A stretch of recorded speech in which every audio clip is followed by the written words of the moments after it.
Erie, Huron, Michigan, Ontario, Superior. We know them as the 5 Great Lakes.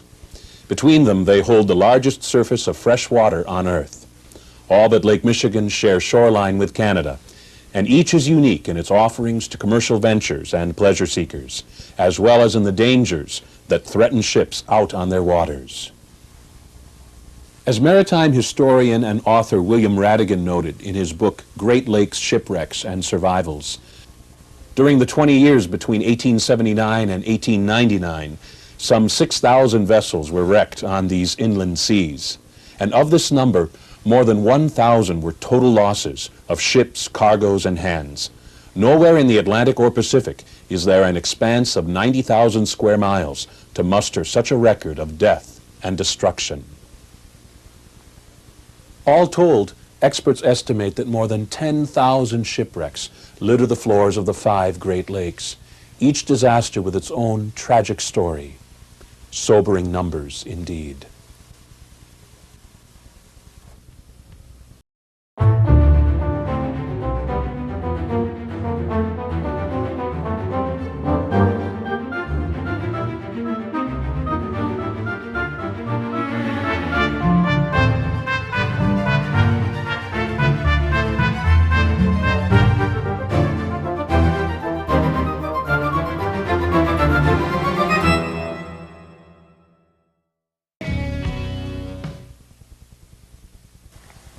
The reason we've got 10,000 wrecks on the Great Lakes is because of the instant storms that we get. I mean, I've been on Lake Superior and Lake Michigan, Lake Huron, where I'll go down diving, come up 20 minutes later, and I went from flat lake to a 5-foot swale, or even more, in 20, 30 minutes because the storm has come through.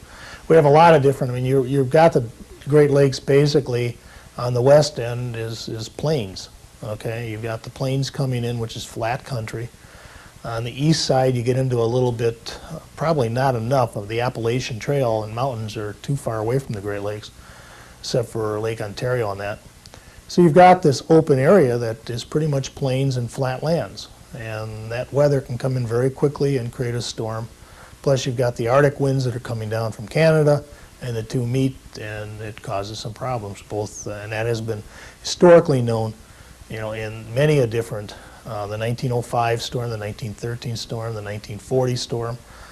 These all basically settled in different areas. The Michigan was hit in the 1941. Lake Huron took quite a bit in the 1905, and Lake Michigan also took it in the 1905. The 1913 storm basically covered a good portion of part of Lake Superior, quite a bit of Michigan. Lake Huron got hit the most, Lake Erie. All these have vessels that were lost in these storms because of the instant storm and the length of the storm. Can go from very quick to very short.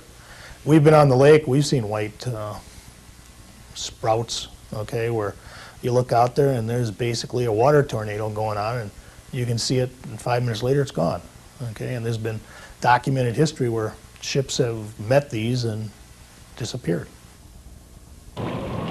Some of the finest ships ever to work the Great Lakes met their fates in the jaws of wicked storms. In 1958, the Carl D. Bradley split in two and sank in Lake Michigan with great loss of life.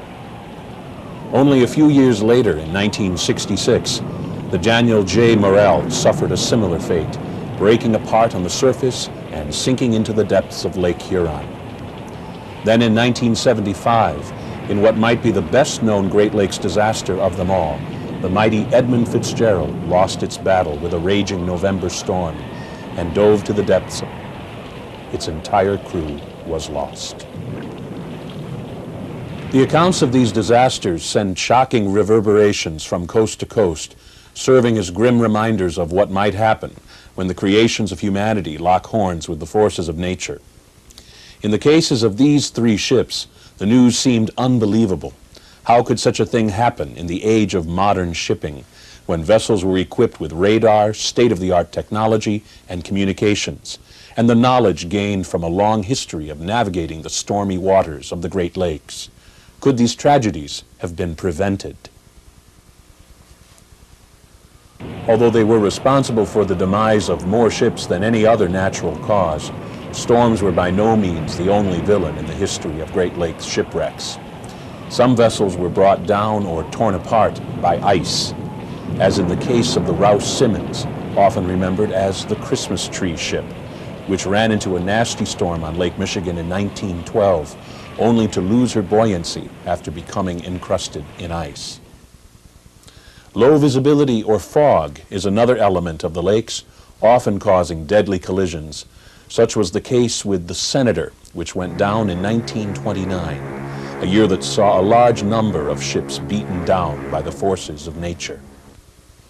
Then there's the issue of human error, which could be found at the heart of a multitude of collisions, as well as in other disasters. Fire caused a number of tragedies, especially in the older wooden structures, such as the Griffith, which burned on Lake Erie in 1850, the Phoenix, which sank on Lake Michigan in 1847, or the Noronic, which burned on Lake Ontario in 1949. The Lakeland, in a rare incident, sank when her captain ordered the opening of the valves known as sea cocks, causing the vessel to leak and sink in Lake Michigan in 1924. Finally, there is the horrifying story of the Eastland, which capsized while taking on passengers. Its 835 victims made it the costliest disaster in the history of the Great Lakes.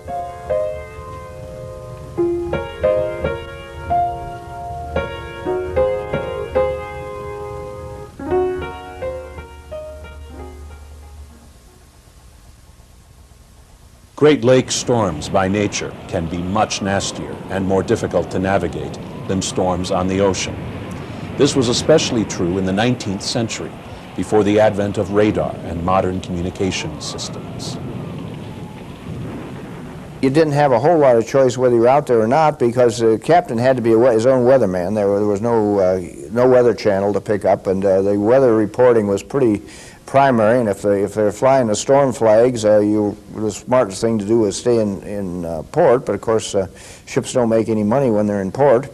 And so you took your chances, and you kept watching that weather. And if you were lucky, you made corrections accordingly. You say, okay, it's coming out of the west. We'll go over. We're on Lake Michigan. We'll go over on the west shore. We'll be in the lee, or we'll go up and hit Beaver Island and go to anchor behind Beaver Island and ride it out there.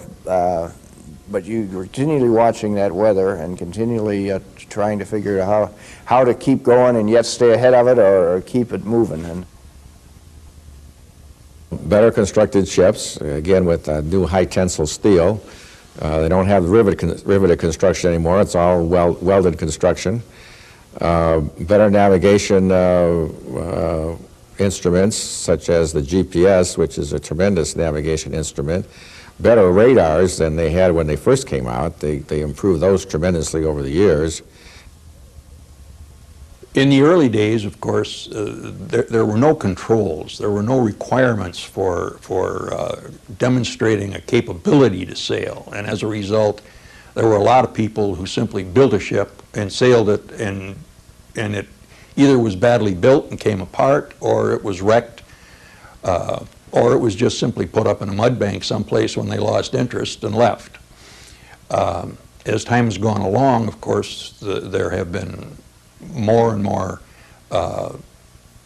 controls, rules, and very properly so.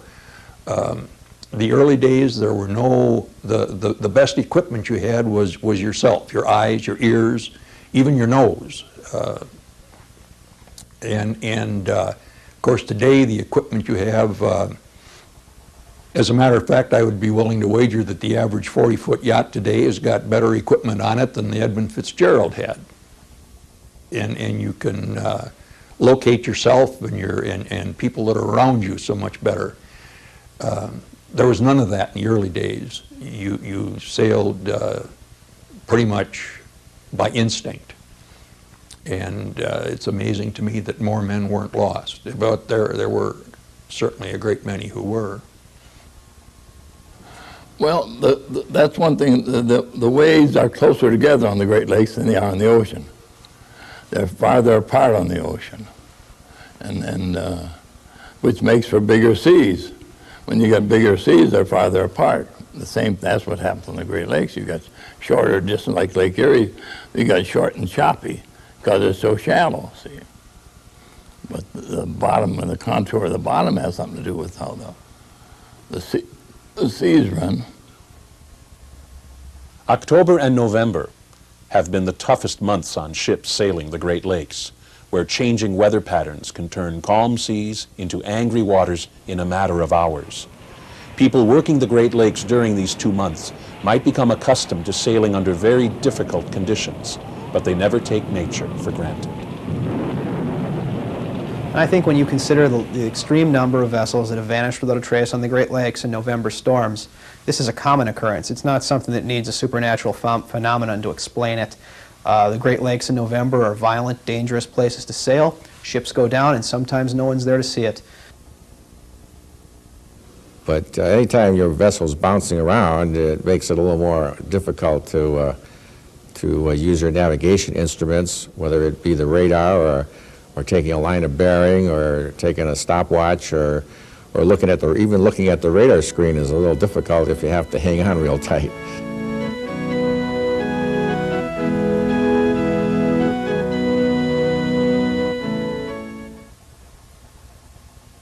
The 5 Great Lakes have seen more late-season storms than anyone cares to remember. But none can match the storm that raged over Lake Huron from November 7th to November 12th, 1913. Howling 70 to 80 mile-per-hour winds whipped up monstrous waves of over 35 feet, often coming in groups of 3, battering ships and causing the greatest loss of life and ships due to a single storm in the history of the Great Lakes. 40 ships were destroyed in the storm, including 8 huge carriers, and 235 people lost their lives. There were no survivors among any of the ships brought down by the storm. In the aftermath of the storm, there was the grim task of searching for the missing vessels and bringing in and identifying the victims. Under the best of circumstances, this was difficult to do. But the 1913 storm created a mystery which to this day has not been solved. 2 of the ships out on the lake, the Charles S. Price, a 524-foot ore carrier, and the Regina, a much smaller 269-foot package freighter, went missing on a day in November and were presumed lost. This was confirmed several days later when victims washed ashore. However, a mystery sprang up when the body of the Price's chief engineer was found wearing a life preserver from the Regina. How had this happened? Had the 2 ships collided in the storm? If this had occurred, the crew from both ships would have desperately grasped at any potential life-saving device, making the situation with the chief engineer entirely plausible. Answers were not forthcoming, even when the wreckage of the Price was located, floating upside down, not far from Port Huron, with the Regina still unaccounted for. Some theorized that the Regina might have been trapped underneath the enormous carrier. A diver, however, proved this was not the case. The Regina's whereabouts remained unknown until 1985, when it was discovered in 100 feet of water near Sanilac County in Michigan.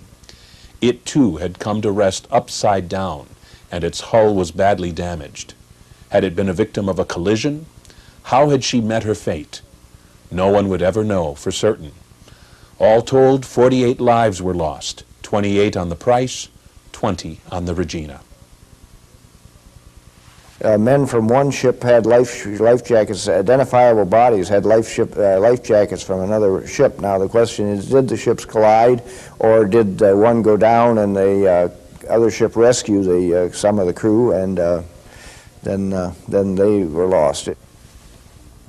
Apparently most of them were just, as I say, overwhelmed. Now the Price, of course, floated for a couple of days upside down afterwards. They didn't know exactly what it was, and they had to send the diver down to read the nameplate, but she turned turtle, and there's no doubt about that, and I think many of the others did too. And a couple of those ships were down that were small saltwater vessels that should have been able to handle the seas, but There were no mysteries in the story of the Carl D. Bradley, the mammoth 639-foot limestone carrier that met its fate 45 years later in a November storm on Lake Michigan.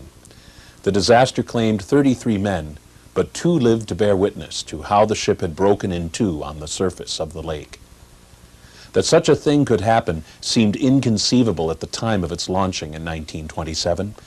The Bradley was the largest ship on the Great Lakes and was considered unsinkable. There was no question the Bradley was a great worker. The ship repeatedly set tonnage records over the years, and in 1958 it had made 46 trips. In a word, this was a top-notch vessel that could look forward to many more years of service. The ship and crew, led by Captain Roland Bryan, had no reason to suspect that the ship's last trip of the season would be anything but the usual. It had left Rogers City, Michigan, bound for Buffington, Indiana, with a load of limestone, and on the evening of November 18, 1958, the Bradley was leaving harbor for a return trip to Rogers City, where most of its crew resided. The weather was less than perfect, but no one expected it to affect the ship any more than to slow it down. However, by the next morning, the winds had increased, and there were gale warnings on Lake Michigan. Still, the Bradley plowed ahead, taking on the rough weather the way it always had. In fact, at 5:15 in the afternoon of November 19th, Captain Bryan radioed Rogers City sometime around 2 a.m. 15 minutes later, his ship was in mortal danger. There was a bad storm on the lakes. The storm of 1958 was, again, by all accounts, one of the worst storms in a long time. It was definitely worse than the storm that sank the Daniel J. Morrell on Lake Huron. People in Wisconsin still remember the older folks, the 1958 storm. It did a lot of damage all along the lakes. This was the storm that the Bradley found herself in. And again, in 1958, weather forecasting wasn't the science it is today. There was not a lot of reason to believe that this storm would be as bad as it was. The steel of the earlier, along with the riveted construction plate over 2 edges overlapping each other and drilled and riveted.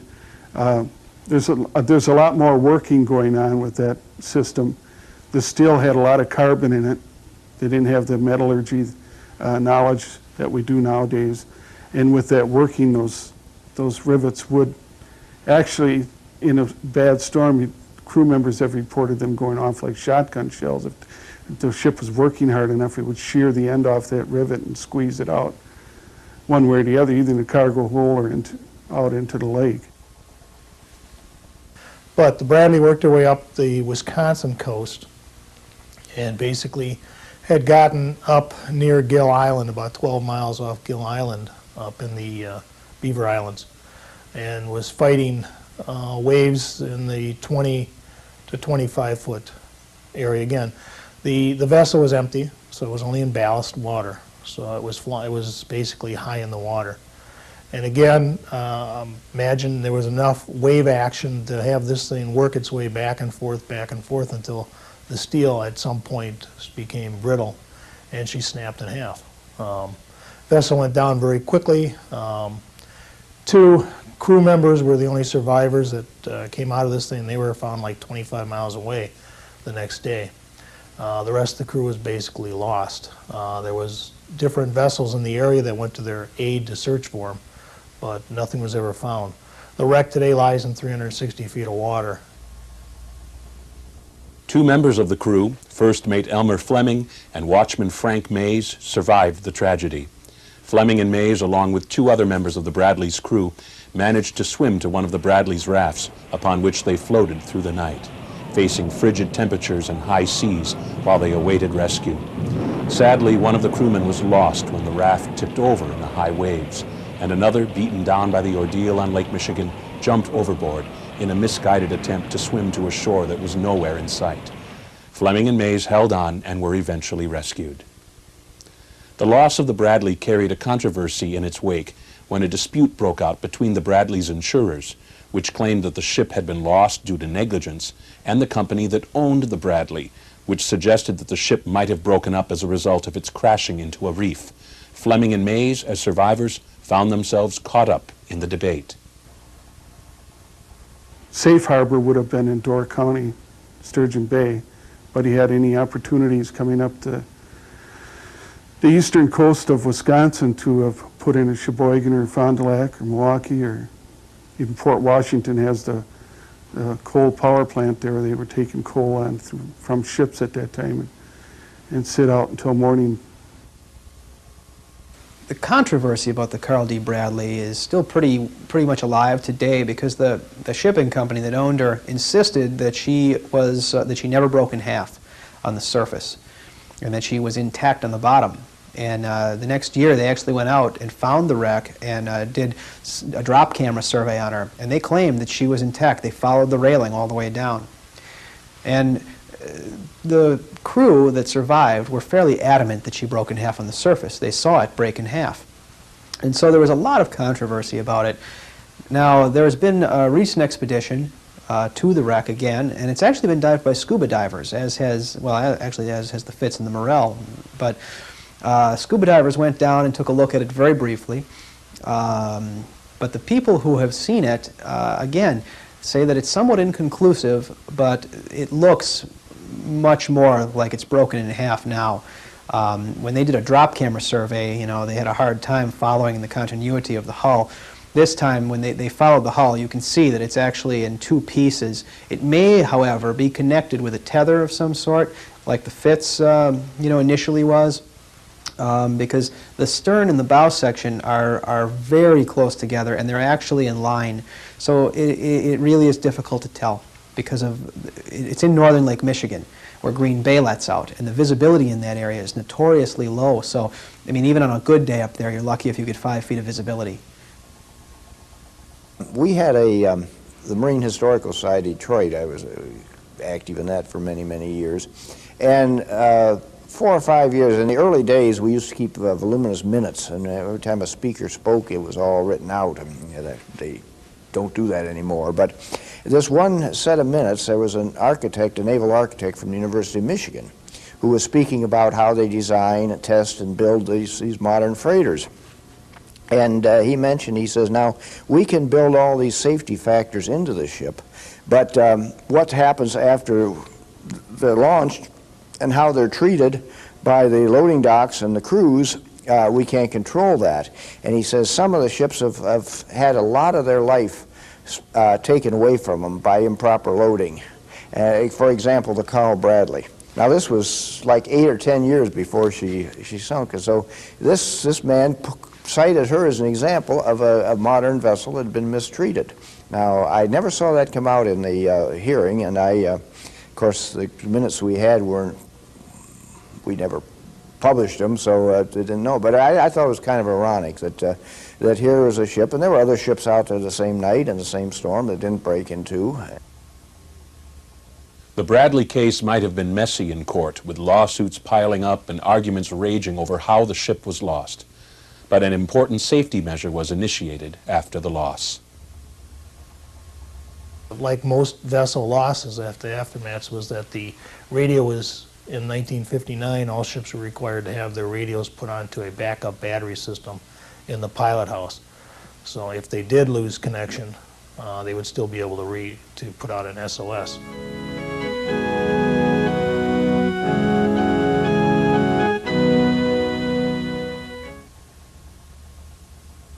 In 1966, another massive carrier sank during a battering storm, this time on Lake Huron.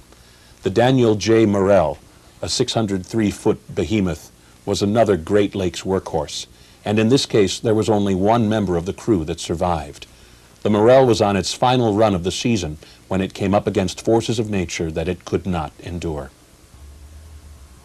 The Morrell, when she was at the height of the storm, would have probably been battling 20-foot waves. It was definitely pretty cold.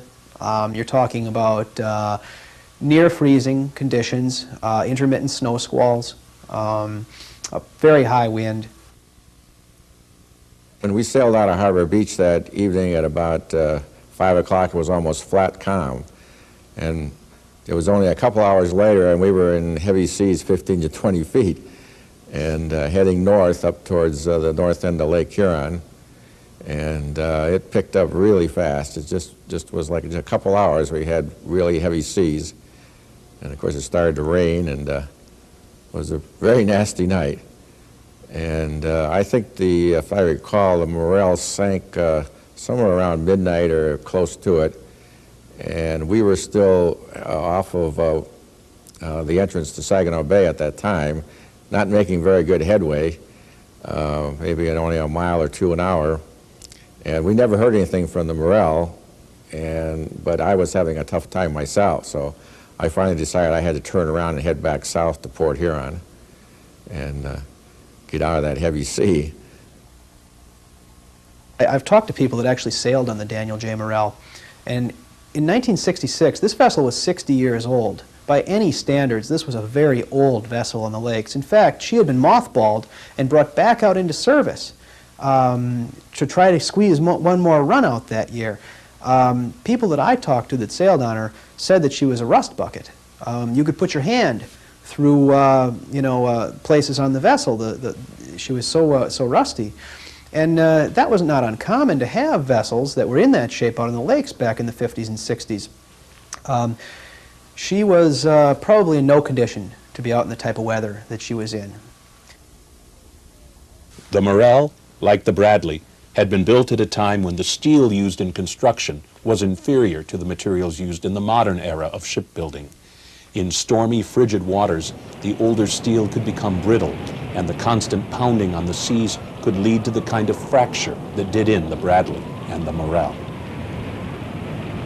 The secret in this and many of the vessels built at that time was the steel. The steel was very prone to cold water, and quite often these ships, they ran their march until September, October, and they got off the lakes and they went into harbor. Okay. Now you've got a vessel, as the 60s and the 70s came on and there was more need for steel, they ran these ships longer. And this same steel problem that was identical to what the Titanic had, its steel became brittle. And in the cold water, even though it was a storm, and it wasn't a horrible storm, water temperature was enough to take the Daniel Morrell and make it brittle. And that's all basically it needed. It hit a wave, or it may have hit a three-sister, nobody's really proven that. The only survivor was in his bunk at the time, so he doesn't know. But it was enough to crack that ship in half. The vessel cracked in half, the bow went down shortly after it cracked in half, and the stern continued to drive, went forward 5 miles before it sank. Well, the Daniel J. Morrell was built at a time when a lot of vessels were being built on the Great Lakes. The period right after 1900, the technology for building large steel freighters had just been developed on the Great Lakes, and they were starting to break into the 500-foot range.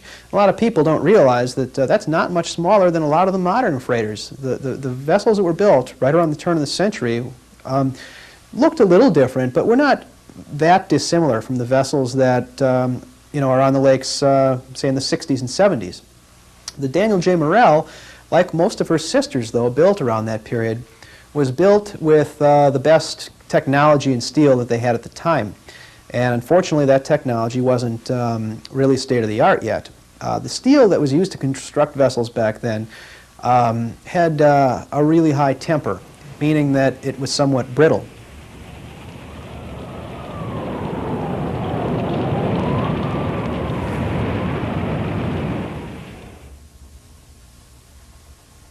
They were proceeding up the lake. They had the Paul H. Townsend, who was traveling with them.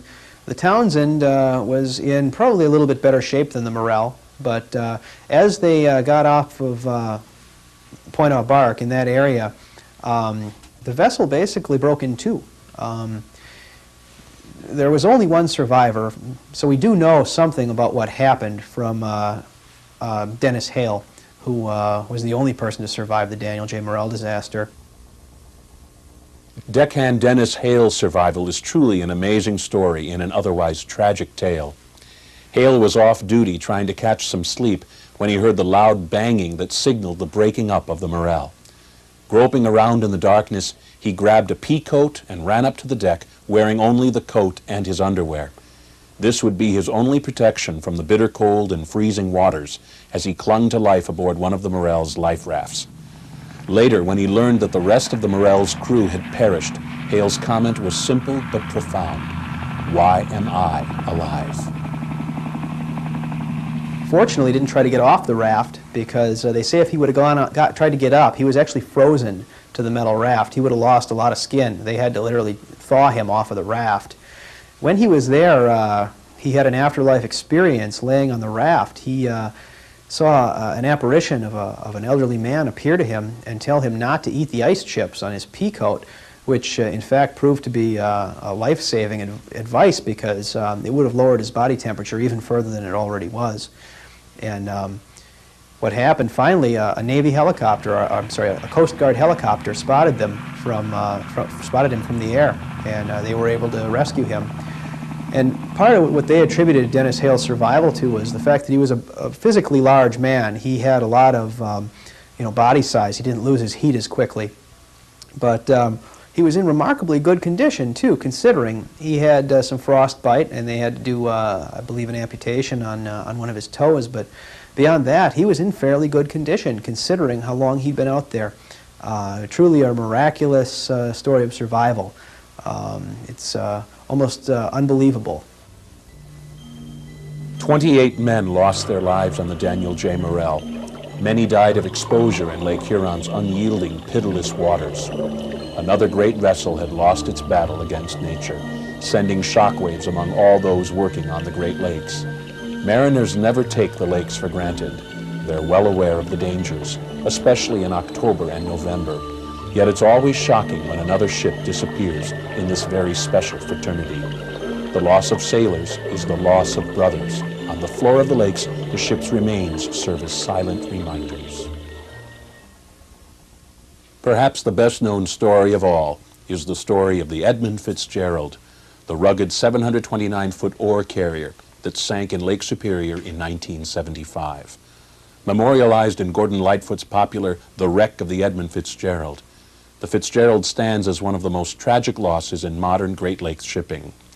It also serves as one of the lake's great mysteries. This was a ship equipped with state-of-the-art technology and communications, a ship that had weathered many a storm in its illustrious history. Yet on that November evening, as it struggled to work its way through a particularly vicious storm, the Fitzgerald disappeared suddenly and completely, without so much as an SOS or communication with a nearby ship. And even today, over a quarter century later, many questions remain. We know that it rests in two pieces, one upright and one upside down, on the floor of Lake Superior. The wreck has been visited on a number of occasions, but there are no definitive answers, only theories as to how and why the Fitzgerald sank. One thing is certain. When the Edmund Fitzgerald departed from Superior on the afternoon of November 9th, 1975, carrying a load of taconite pellets, no one on board, from Captain Ernest McSorley to his crew of 28, had any idea that their journey on Lake Superior would be anything out of the ordinary. The weather was clear and calm, and all indications led one to believe that the Edmund Fitzgerald's last run of the season would be run-of-the-mill. The early portion of the trip went smoothly. The Fitzgerald soon found company in another large ore carrier, the Arthur M. Anderson, and the two ships essentially traveled together, separated by only a few miles. Both Captain McSorley and Captain Bernie Cooper, the skipper of the Anderson, had heard reports of an approaching storm, but both were veterans of late-season storms, and neither was too concerned at first. However, by the early morning hours of November 10th, both ships found themselves facing increasing winds and rain mixed with snow. In no time at all, the storm developed into a major concern. It was literally one of the worst storms to hit the Great Lakes in 100 years, perhaps only rivaled by the 1913 storm on the Great Lakes. And when the Fitz started to get into the eastern end of the lake, the waves started to really build.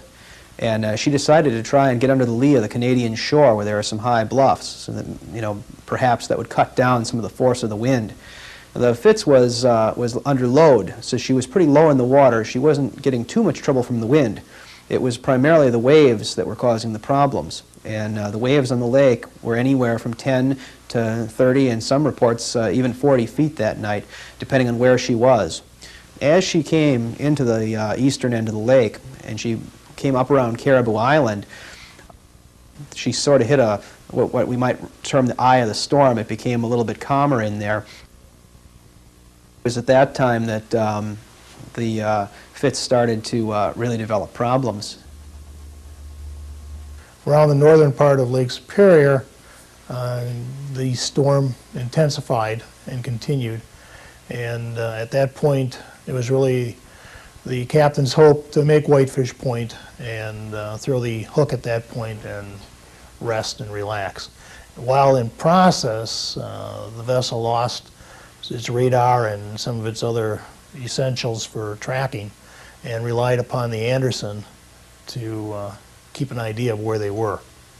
Anderson did that to the best of their ability, and during the process they were concerned they got too close to one of the islands up there and might have bottomed out. And within 15 miles of Whitefish Point, she obviously took a large wave and lost her buoyancy, never recovered, and did basically a plow into the bottom of the lake at 535 feet. She buried up to 26 feet on her bow into the bottom of Lake Superior. And from the way her stern has flipped, and you can also see where she has basically accordioned into herself, it was obvious that she had dug into the bottom of Lake Superior and her stern was still in the air above. And the pitch of the propeller would place the wreck of the stern upside down just as it would stand today. Captain Bernie Cooper, in a transmission to the Coast Guard, worried that the sudden disappearance of the Fitzgerald from his radar indicated that the ship might have taken a nosedive, that it had taken on so much water that it ultimately lost buoyancy, and in one final terrifying sequence, submarined to the bottom of Lake Superior. Even as other ships struggled against the storm, the Coast Guard asked them to attempt to mount a rescue mission in the unlikely event that someone on board the Fitzgerald might have survived. And we asked the Anderson to turn around and go back out there, and we asked the William Clay Ford to up anchor from inside Whitefish Point to head out there and look and help in the search, which they both did. We asked several other vessels, and they refused because they thought it was too rough for them. Sadly, the courageous rescue efforts were in vain. The Edmund Fitzgerald had come to rest in over 500 feet of water. All 29 men on board lost their lives.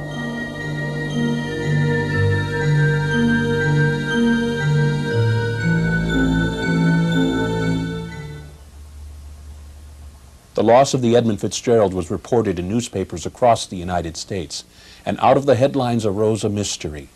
Exactly what caused the Fitzgerald to sink? With no survivors, it was impossible to tell for certain. The Coast Guard conducted a lengthy investigation of the possibilities, concluding that the Fitzgerald had lost its buoyancy as the result of a huge intake of water, probably from water leaking in through faulty hatch covers. This, however, was only one of a number of theories, and the debate continues to this day. The Coast Guard ruling is a classic, and they ruled that she sank from lack of buoyancy. Now, I don't know any ship that ever sank that you couldn't say the same thing about. If it's buoyant, it's not going to sink. If it's not buoyant, it's going to sink. And it's sort of like saying the patient died for lack of a heartbeat. I think it's obvious in the Fitzgerald that she was taking on water.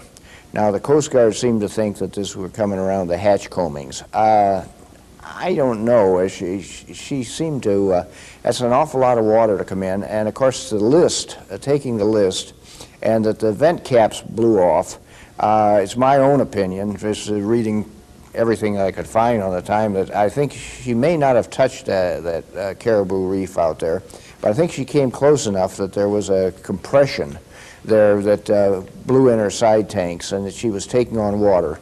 And I think that McSorley, the captain, knew more than he let on. And of course, he was from the old school, and he wasn't about to admit anything. About the admission to the Anderson that well, we're having a little problem, keep us in mind, but he didn't say, well, come on up beside us, and he didn't say, well, let's swing the lifeboats out, or let's do it, and that was sort of the code of the lakes. Most of the men at those days, came up through the hawse pipe, and they were the toughest, and they were the smartest too.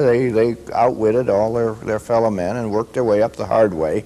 But when they got there, they were king of the hill, and they were not about to lose the ship if they could possibly avoid it. A very popular theory that she grounded on Caribou Reef, or at the reef north of Six Fathom Shoal, north of Caribou Island, passing between Michipicoten and Caribou Island. And in fact, there's evidence to indicate that might be the case.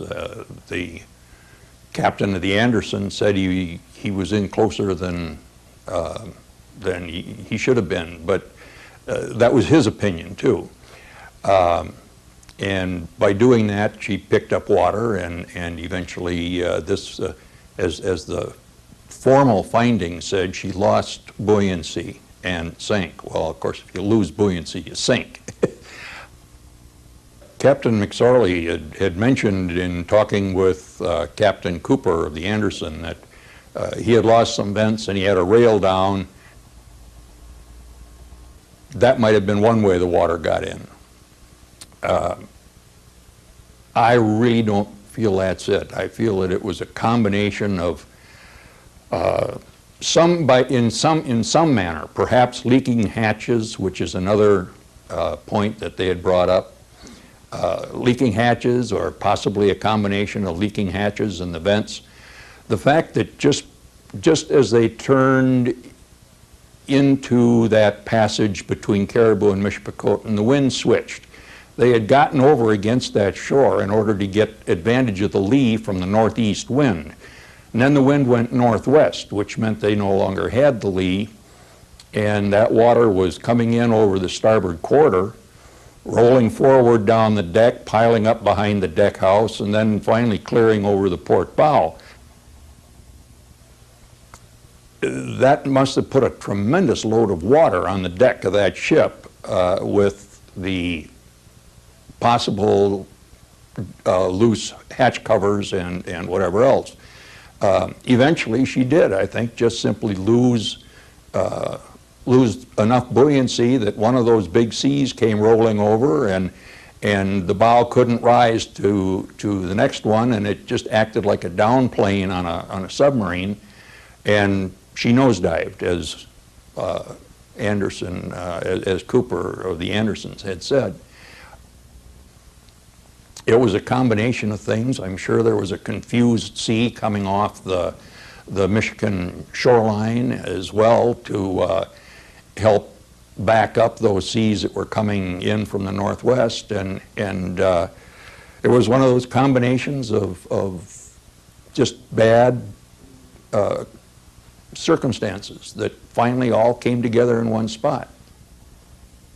Well, their primary determination as the most probable cause was that water came in through the hatch covers, through the hatch gaskets. There were 21 hatches on the ship, and each hatch has a perimeter of 54 feet. And when you multiply that by 21, you get over 2,707 feet of hatch circumference where you can have a leak coming through. And if you notice on the Fitzgerald here, if you're taking seas over the midsection of the ship where the seas are coming over deck, you have a lot of water coming over those hatch covers. And it's not just casual water, it's actually providing a pressure head. So it's trying to squirt the water in there to through the edge of the hatch cover, between the hatch cover and the combing of the hatch. There were two sister ships to the Fitzgerald. One was the Homer, which was in the shipyard, I guess, that winter. And they checked the hatches on the Homer and actually did a water test on them, and they did leak a lot of water. So that was a similar design. The Anderson had a little different design on her hatch covers, because a lot of people will say, well, how come the Anderson survived the storm and was only 10 miles behind the Fitzgerald and the Fitzgerald didn't? Well, she had a little bit of different hatch covers. The ship was a slightly different design, but basically the same bulk carrier design. They were both, she was 730 feet, the Fitzgerald was 729 feet, so it's almost the same size ship. But they were not sister ships. So they think that the hatch covers were a little faulty design on that one, on the Fitzgerald. The other two ships never sailed again, incidentally, that were sister ships to the Fitzgerald. There's a 6-fathom shoal off of Caribou Island, and they thought that the Fitzgerald could have gotten off course far enough that she touched bottom on this shoal. The timing is fairly consistent with the track line of the Fitzgerald, that about that time she would have been off of Caribou Island and could have hit this 6-fathom shoal, being 36 feet of water, and the Fitzgerald was drawing 27 feet of water. But in going up and down in that heavy sea, she could have touched bottom on that shoal and possibly fractured her hull, specifically the ballast tanks, because it was a double-bottom vessel. There's a ballast tank underneath the cargo hold. So water could be coming into the cargo hold, and then there had to be some fracture in the bottom of the hull, the bottom of the cargo hold, to let the water come into the cargo hold. Because you have to flood the cargo hold in order to some extent, in order to sink the vessel. There's just too much space there that if you don't put water in there that you can't sink the vessel. Well, the theories that came around for many years was that she was caught between three sisters. Three sisters or three waves that basically picked her up. Had caused in such a rapid procession to basically pick her out of the water, and she cracked in half and sunk. The other theory is that she did bottom out on one of the shoals up there, and those are probably the biggest theories. The Coast Guard, I believe, went with the theory that she had lost some of her covers on her deck, and she had taken water in that route. My own personal opinion is that she did bottom out, she did take on water, she continued to lose more freeboard. The pumps that she had were capable of pumping 7,000 gallons a minute, but it wasn't able to keep up with obviously what had occurred to the boat. The damage from the vessel, when you look at it, does basically say that someplace along the line she took one too many waves, couldn't recover, and did a header right into the bottom of the lake and just flipped over on the stern after she accordioned. These vessels are nothing more than two bulkheads on them usually that are waterproof, and that's at the stern and at the bow. And the in-between section, in the case of a 700-foot vessel, is close to 450 to 500 feet of open space. I mean, that's where your tonnage is. And depending upon how she bottomed out, how much water she took, she just continued to take on water. No matter if it was a big hole, she would have sunk quicker. If it was a smaller hole, she wouldn't have. One of the problems with taconite is that even though you've got 7,000 gallons per minute pumps, that is equivalent to an empty ship taking on a lot of water. Now you've got a ship that's got 29,000 tons of taconite in it, and that water doesn't seep well through taconite. So and plus taconite absorbs water. So the theory that they came up with the faulty, could very much be that there were some faulty, but not to the amount of water that would have taken it to sink in that period of time.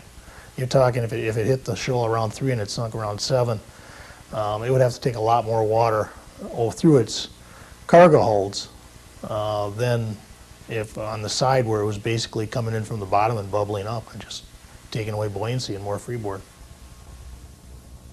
Any vessel that sinks 26 feet into the bottom of Lake Superior and there's enough, you can see the damage from where it basically made itself into an accordion. There was obviously stern behind it pushing as it dug into the bottom, and it just basically sunk at that point. Part of the reason that I believe that she broke in half on the surface is because of the relative depth of the water there to her length. The water is 530 feet deep. The ship is 734 feet long, give or take. And it would take a significant depth of water to allow that vessel to go underwater and then break from hitting the bottom and then have the stern end up upside down.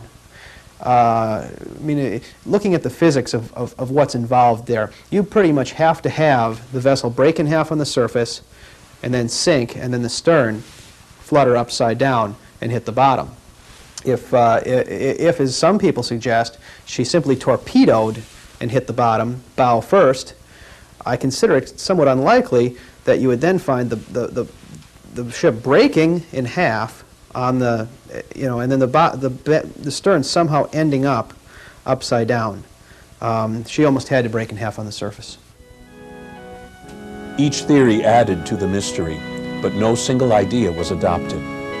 All that's known for certain is that, with the popularity of the Gordon Lightfoot recording and all the subsequent publicity over the years, the Edmund Fitzgerald became the most famous victim of a Great Lakes storm.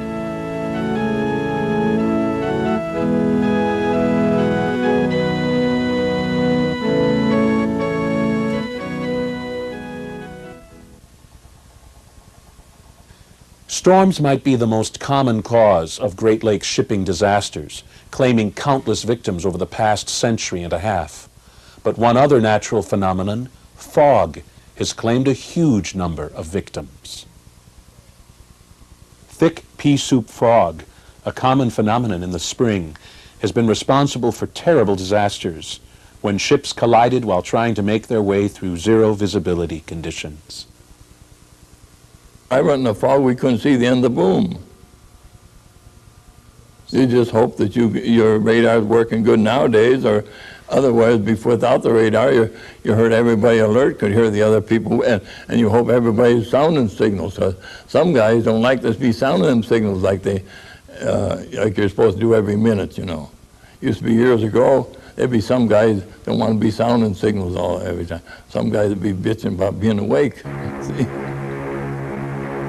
It's pretty spooky, if I could use that term. You really check down. You've got to check down if you're going. And of course, the more you check down, the less steerage way you have, the less control you have on the rudders, and of course, the fog signal keeps going continually, and it's kind of a bad situation. That probably is going to be a thing of the past if it hasn't already. A couple years ago, we saw a demonstration of new thermal imaging where you can see just like broad daylight in the fog.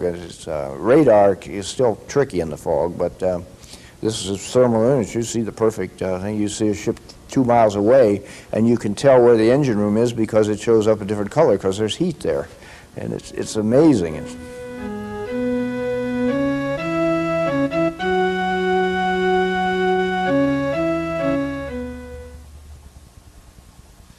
Some of the worst disasters on the Great Lakes were not the result of ships battling nature. Raging fires were responsible for the demise of many ships and the loss of countless lives, especially in the 19th century when wooden ships ruled the waves. In one single decade, between 1840 and 1850, an estimated 1,000 lives were lost due to fire or explosions on the Great Lakes. The worst by far of these disasters on Lake Erie in terms of loss of life was the loss of the G.P. Griffith in June 1850. With its beautiful 193-foot wooden structure and twin paddle wheels, the Griffith was a sight to behold. And its illustrious history of transporting newly arrived immigrants from the docks of Buffalo to ports throughout the Midwest gave the ship a special place in American maritime history. When it set sail on June 16, 1850, the Griffith was packed with 326 passengers and crew, many of them new arrivals from Germany, England, and Ireland, entire families hoping to make a new start in the land of promise. A day later, 287 had lost their lives, including all of the children on board and all but one of the women. The Griffith was especially tragic because the ship almost made it to safety. As soon as fire was detected, the captain ordered the ship to be turned toward shore, which was only about 5 miles away. This action created some problems, since the ship's movement caused a draft that further fanned the flames. But with land so nearby, the captain was confident that the ship would reach safety before there were many casualties on board. He almost made it. Unfortunately, a half mile from shore, the Griffith struck a sandbar and was immobilized. Panicking passengers jumped overboard en masse, many drowning on the spot, while others drowned while attempting to swim to shore. The Griffith continued to burn until it had burned to the waterline. The victim count was so great and the nearby facilities so overwhelmed by the number of bodies being recovered that a mass grave was built on the shoreline, and a large number of passengers were buried without being identified. But not all the shipwrecks caused by fire were confined to the old wooden ships. For instance, nearly 100 years after the loss of the Griffith, on September 17, 1949, a beautiful passenger ship, the Norronic, burned in Toronto Harbor at the cost of 118 lives. The elegant 385-foot ship, which had served travelers and vacationers on the Great Lakes for 36 years, had a passenger list of 524, along with a crew of 171 at the time of its final voyage. Incredibly, the fire and subsequent loss of life occurred while the Norronic was still docked. The fire broke out. They seemed to think it was arson. CSL lost a couple of ships down the St. Lawrence about that same time, and there was a person who was, if I recall right, was brought to trial for those, but I don't think they ever really pinned the Norronic on him. But it seemed to start in a linen closet, and it's under suspicious. Okay? But these ships were completely wooden superstructure above the main deck, and of course once they took off, they were old. They'd been varnished for years and painted for years, and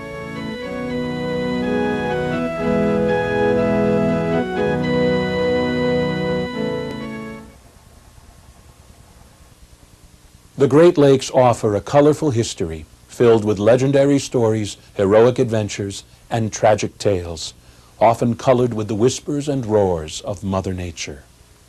These stories will be told and retold in songs, books, poems, and documentaries for years to come, partly to pay tribute to those who worked the lakes, and in some cases who sacrificed their lives to them, but also in respect to the forces of nature that help guide our lives and give us reason to wonder.